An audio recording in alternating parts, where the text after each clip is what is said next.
Students, इस video में हम लोग एक्सरसाइज 3.5 के क्वेश्चन नंबर 4 को सॉल्व करेंगे। क्वेश्चन नंबर 4 क्या है? क्वेश्चन नंबर 4 ये है, कर है form the pair of linear equations in the following problems and find their solution by an algebraic method.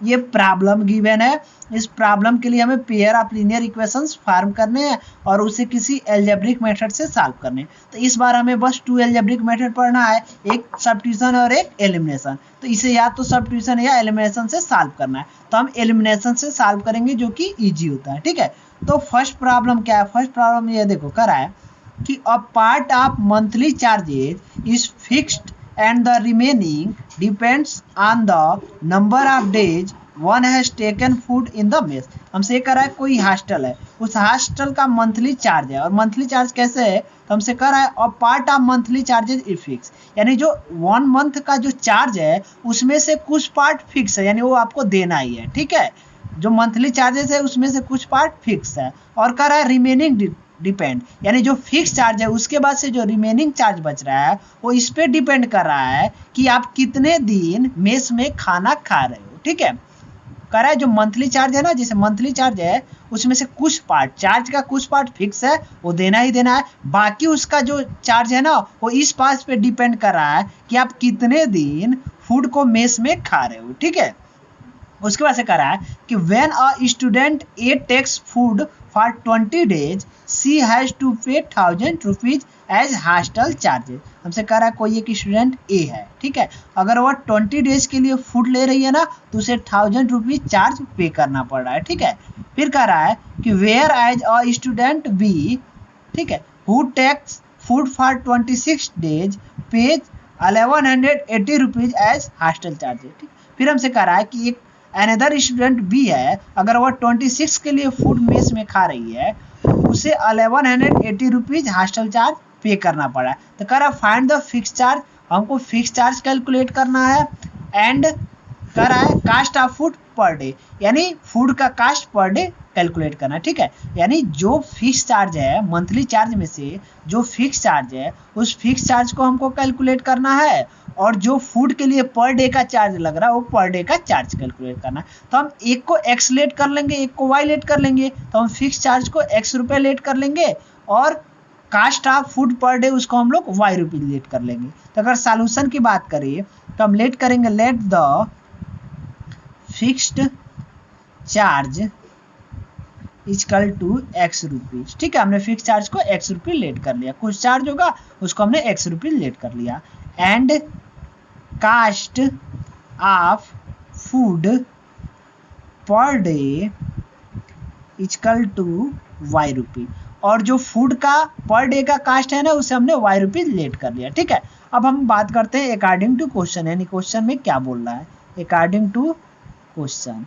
ठीक है, अब हमसे कह रहे हैं कि हॉस्टल का चार्ज 1 मंथ का चार्ज ऐसे है ना कि 1 मंथ के चार्ज में से कुछ चार्ज फिक्स है जिसको हमने एक्स रुपीज मानना है, और जो रिमेनिंग चार्ज है ना वो इस बात पे डिपेंड कर रहा है कि आप मेस में कितने दिन खाना खा रहे हो। तो हमसे कह रहा है कि एक स्टूडेंट कोई ए है, अगर वह 20 days, ठीक है, फूड को खा रही है, फूड ले रही है मेस में, तो उसे 1000 रुपीज हॉस्टल चार्ज पे करना पड़ा है। ठीक है, यानी हमसे ये कह रहा है कि when a takes food for 20 days then she has to pay charge equal to 1000 rupees. ठीक है, हमसे कह रहा है कि अगर कोई स्टूडेंट ए है वो 20 days के लिए अगर फूड ले रही है मेस का तो कितने रुपए पे करा है? 1000 रुपीज। तो देखो, अब चाहे वो 20 days के लिए मेस में खाना खाए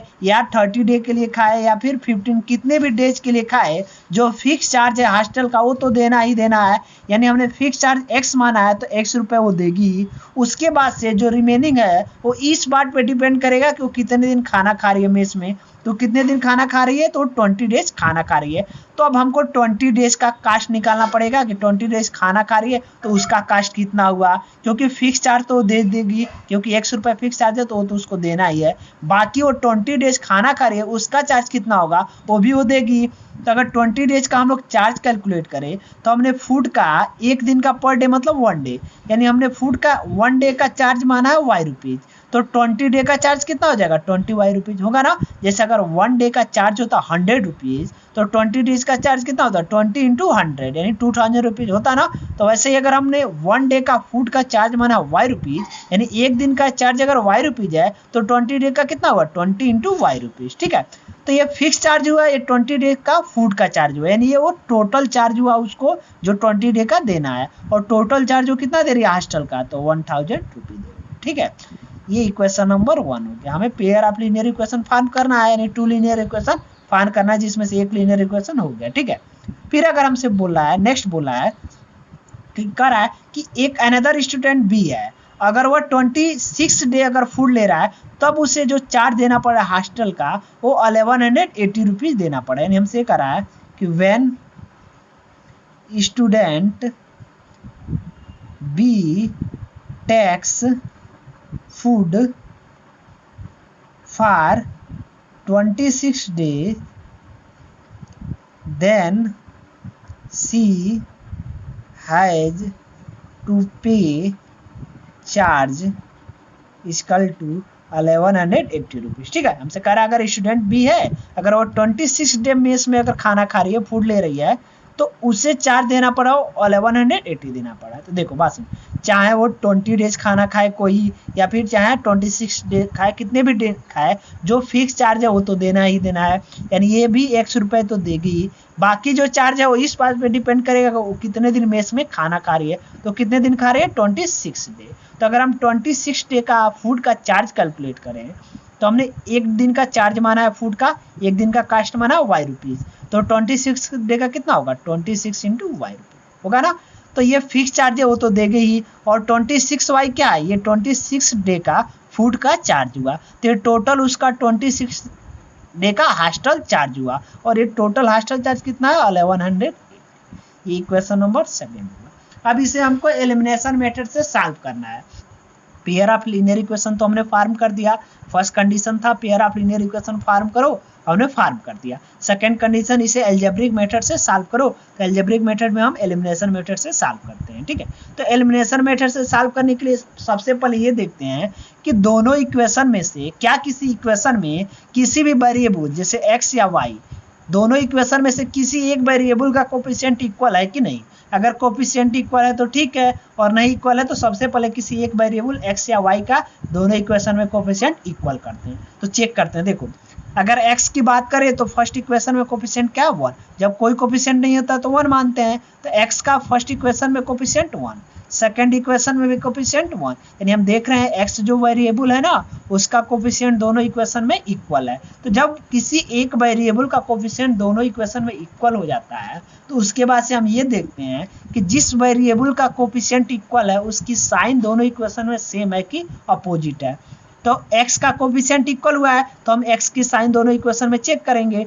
तो हम फर्स्ट में देखें तो x की साइन क्या प्लस, साइन कुछ नहीं होती है तो आगे हम प्लस मानते हैं, यानी फर्स्ट इक्वेशन में x की साइन प्लस, सेकंड इक्वेशन में भी x की साइन प्लस। तो हम देख रहे हैं दोनों इक्वेशन में x की साइन क्या है प्लस है। ठीक है, x की साइन दोनों इक्वेशन में सेम है। तो जब साइन दोनों इक्वेशन में सेम होती है तो हम इक्वेशंस को सब्ट्रैक्ट करते हैं, अगर साइन अपोजिट होती है तो हम ऐड करते हैं। लेकिन हम देख रहे हैं x की दोनों इक्वेशन में साइन सेम है, जिस वेरिएबल के कोफिशिएंट इक्वल होते हैं उसी की साइन देखनी है। तो हम देख रहे हैं x की साइन दोनों इक्वेशन में सेम है, तो इट मींस हम इक्वेशन को सब्ट्रैक्ट करेंगे या तो 1 में से 2 को या 2 में से 1 को। तो हम इक्वेशन 2 में से इक्वेशन 1 को सब्ट्रैक्ट करें, आप 1 में से 2 को भी कर सकते हो। ठीक है, तो इक्वेशन 2 क्या, इक्वेशन 2 है x plus 26y equal to 1180 और इक्वेशन 1 क्या है x plus 20y equal to 1000। ठीक है, अब सब्ट्रैक्ट करने पर साइन चेंज हो जाएगी, यहाँ प्लस है कुछ नहीं है तो साइन क्या है प्लस है, तो सब्ट्रैक्ट करेंगे तो साइन माइनस हो जाएगी, यहाँ प्लस है तो माइनस, यहाँ प्लस है तो माइनस, सब्ट्रैक्ट करने पे साइन चेंज हो जाती है। अब देखो यहाँ x प्लस के साथ है यहाँ माइनस के साथ, तो प्लस x से माइनस x कैंसिल हो जाएगा। यहाँ 26y प्लस के साथ है यहाँ 20y माइनस के साथ, ये नीचे वाला, ये ऊपर वाला साइन से मतलब नहीं, अब नीचे वाला साइन लेना है। तो यहाँ साइन प्लस है यहाँ माइनस है, तो हमको पता है जब साइन अपोजिट होती है तो सब्ट्रैक्ट करते हैं। तो 26y में से 20y को सब्ट्रैक्ट करेंगे तो 26 में से 20 सब्ट्रैक्ट करेंगे 6 और y है तो y। इधर देखो इधर भी प्लस है इसके साथ और इसके साथ माइनस, तो सब्ट्रैक्शन होगा 1180 में से 1000 सब्ट्रैक्ट करेंगे तो 0 में से 0 सब्ट्रैक्ट किए 0, 8 में से 0 सब्ट्रैक्ट किए 8 1 में से 0 सब्ट्रैक्ट किया 1 और 1 में से 1 0, ठीक है, यानी ये 180 हुआ। अब 6 मल्टीप्लाई इधर आके क्या हो जाएगा डिवाइड, तो y की वैल्यू हो जाएगी 180/6। अब 6 से डिवाइड करें तो 6 3 जा 18 और 0, यानी y की वैल्यू क्या है। अब इस y की वैल्यू को किसी एक इक्वेशन में या तो फर्स्ट या सेकंड किसी एक इक्वेशन में हम पुट करके x की वैल्यू कैलकुलेट करेंगे। तो इस y की वैल्यू को हम इक्वेशन 1 में पुट कर रहे हैं, तो हम y की वैल्यू इक्वेशन थर्ड में पुट करेंगे तो हम लिखेंगे इक्वेशन फर्स्ट में पुट करेंगे तो हम लिखेंगे फ्रॉम इक्वेशन फर्स्ट, या ऐसे लिखेंगे on putting y equal to, ठीक है, y की वैल्यू हम पुट करेंगे y की वैल्यू हम 30 इक्वेशन 1 में पुट करेंगे। तो या तो हम ऐसे लिखेंगे on putting y equal to 30 in equation 1, या लिखेंगे फ्रॉम इक्वेशन 1, यानी हम इक्वेशन 1 से सॉल्व करेंगे। तो इक्वेशन 1 क्या है, x + 20 y इक्वल टू 1000। तो ये x हो गया, ये 20 हो गया, हम y की वैल्यू क्या पुट कर देंगे 30 इक्वल टू 1000, ठीक है। तो ये x, ये 30 का मल्टीप्लाई हम 20 में करेंगे तो 3 इंटू 2 करेंगे 6, ये 2 0 तो 2 0, यानी 600 इक्वल टू 1000। अब प्लस 600 है, x की वैल्यू तो हमको कैलकुलेट करनी है, तो 600 को राइट में ले जाएंगे तो प्लस 600 राइट में आके माइनस 600, तो x की वैल्यू हुई 1000 माइनस 600। अब 1000 में से 600 सब्ट्रैक्ट कर वैल्यू क्या आएगी 400, यानी x की वैल्यू क्या है 400। अब हमने x क्या माना है फिक्स चार्ज, तो फिक्स चार्ज कितना है 4000 रुपीज, और y क्या माना है cost of food per day, तो y की वैल्यू कितना है 30, it means cost of food per day कितना है 30 रुपीज। तो यहाँ लिख देंगे hence fixed charge equal to 400 rupees, या फिक्स चार्ज इज 400 रुपीज। हमने फिक्स चार्ज क्या माना है x और x की वैल्यू 400, तो फिक्स चार्ज कितना है 400, and cost of food per day, cost of food हमने क्या माना है पर डे y, और y की वैल्यू कितना है 30, तो cost of food per day कितना हो गया 30 रुपीज। ये आंसर हो गया।